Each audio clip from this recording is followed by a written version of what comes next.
Well, good evening. And we're here to speak about the first aspect of leadership awareness. And that aspect is awareness of your team. You need to be aware of the issues that are going on in the lives of your team members.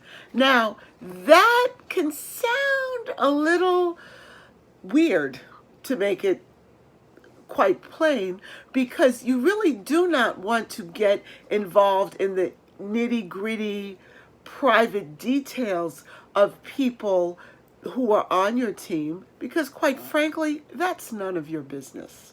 However, if there are larger issues, you need to be aware of them so that you can accommodate team members' needs.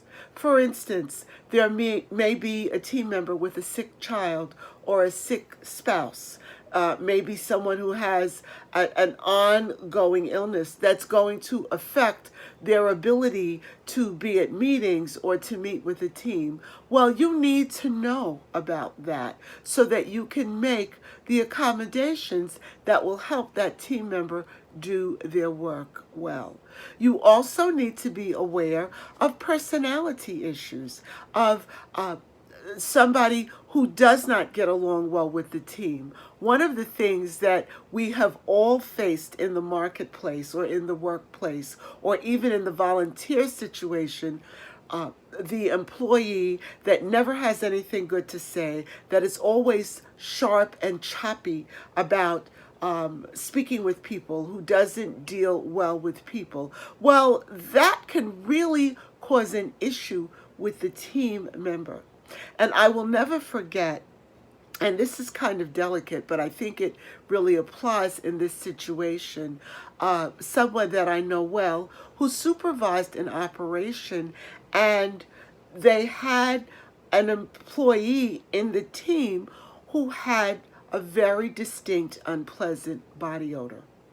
Everybody knew it. It was the elephant on the table in every meeting. And finally, the leader realized that they could not avoid speaking about it any longer.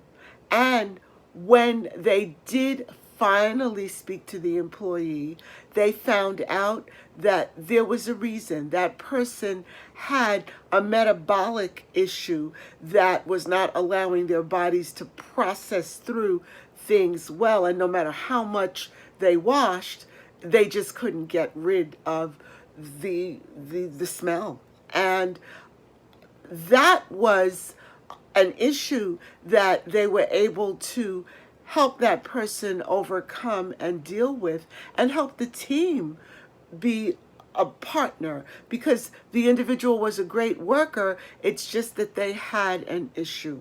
And those are the kinds of things we need to be aware of as leaders, and that sometimes we will need to address in order for us to lead our teams effectively. So, as a leader, I would ask you to consider getting to know your team members. Not every little thing about them, but at least enough about them so if issues come up, you can confront them together and overcome them together as a team so that the team can perform well the job that it's assigned to do.